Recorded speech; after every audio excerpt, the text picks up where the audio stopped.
अंतिम में ब्रह्मा विष्णु ने हाथ जोड़कर भगवान सदाशिव से प्रार्थना की, महाराज हम तीनों की अलग अलग वस्तु आपके शिवलिंग की पूजा में प्रयोग होने का वरदान मिल गया, पर हमारी आखिरी इच्छा है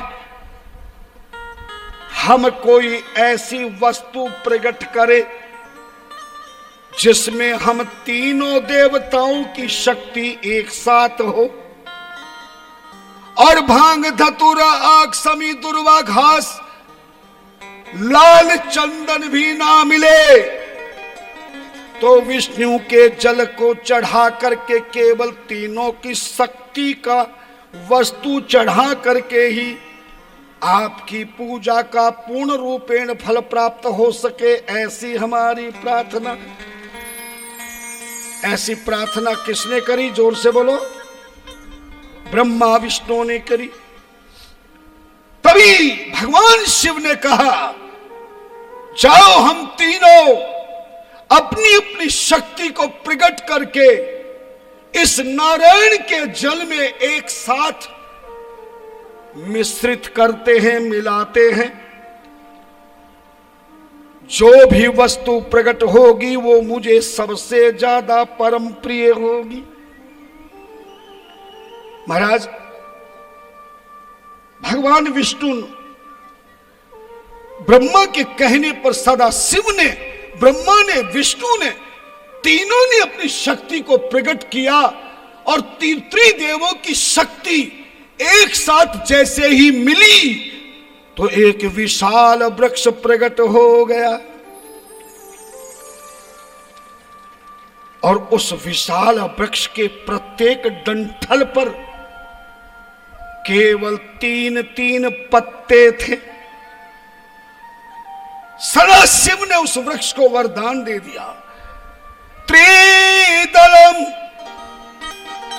त्रिदलम त्रिगुणाकारम त्रिदेवम त्रियायुधम त्रिजन्म पाप संहारम वीलपत्रम शिवार्पणम।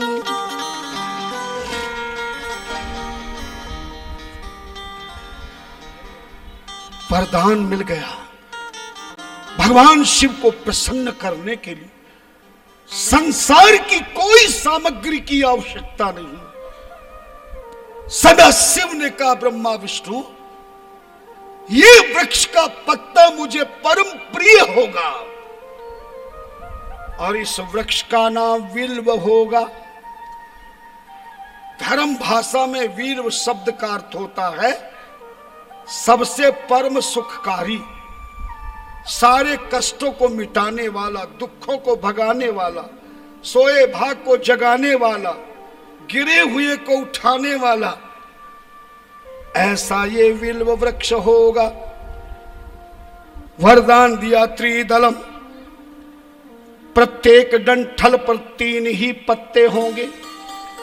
त्रिगुणाकारम, 3 गुण होंगे, सत रज तम।